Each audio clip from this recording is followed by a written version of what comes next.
What's going on, everybody? So in today's video, I wanted to share with you guys some tips to take into consideration when you're starting the home buying process or if you're already in the home buying process. And I'll be sharing those tips along with one of my good friends and realtors, Jose Rodriguez with VPR. So let's get this thing started. So my good friend and realtor, Jose Rodriguez from VPR is here to kick it off with the first tip. So my first tip would be to commit to staying home. If you're gonna buy a home, I would recommend that you stay home anywhere between 3 to 5 years at a minimum. When buying a home, the transaction costs can be very high. So if you're selling any sooner, you may end up losing money.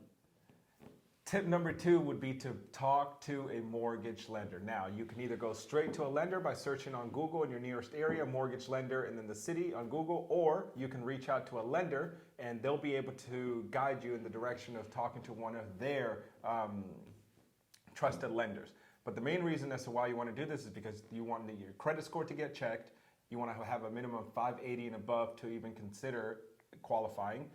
You're going to want to have your debt to income ratios checked out. That's just your gross monthly income divided by all the minimum monthly payments that are on your credit report.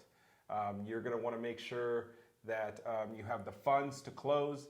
You're going to choose the loan program that's going to work best for your situation and needs. So that's why you need to talk to a lender to really establish a budget so that when you're out there, your offers seem more firm because you have that pre-approval letter. And you'll have a budget and a range and price of homes that you'll be able to look into. So tip number 3 would be to hire a real estate agent.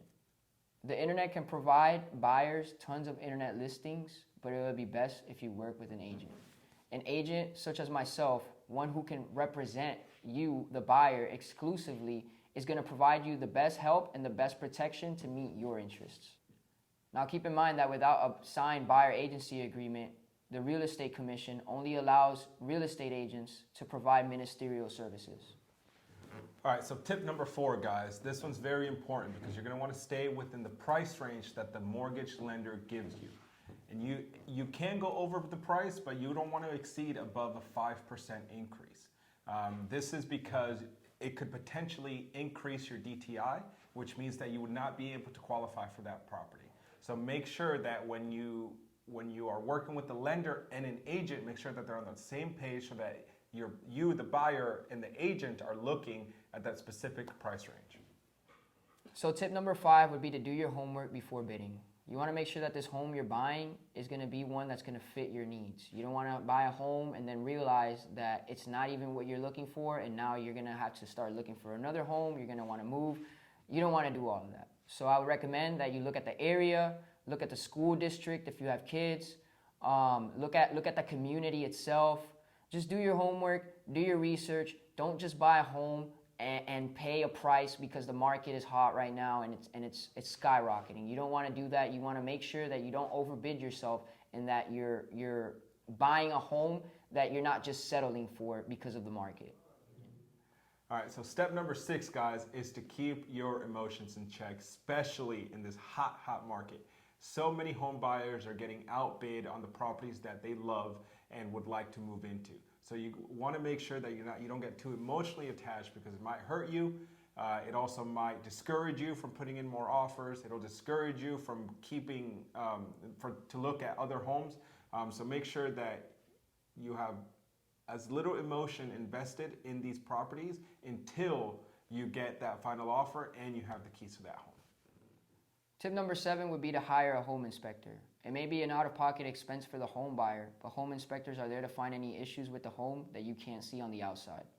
You want to hire an inspector who is recommended by your friends or your real estate agent, one who has experience working in the area where you are buying. So, tip number 8. It might be a good idea to get your home inspected for termites or other wood infesting organisms, also for lead-based paint or radon. Usually your home inspector is able to see these, but it's a really good idea to get it checked out by an expert. So tip number 9 is to order an appraisal. Your lender will require that you order an appraisal to make sure that you are paying the price that the property is actually worth. This is important because it can make or break your deal. For example, if you go under contract to buy a home for $250,000, but the home only appraises for $240,000, there's three likely scenarios. Either the buyer and the seller will meet in the middle, the buyer will pay out of pocket the extra $10,000, or the seller will come down to $240,000. And if none of those options work for either the buyer or the seller, the contract will have to be terminated. And last but not least, tip number 10. You want to make sure that you are aware of wire fraud scams.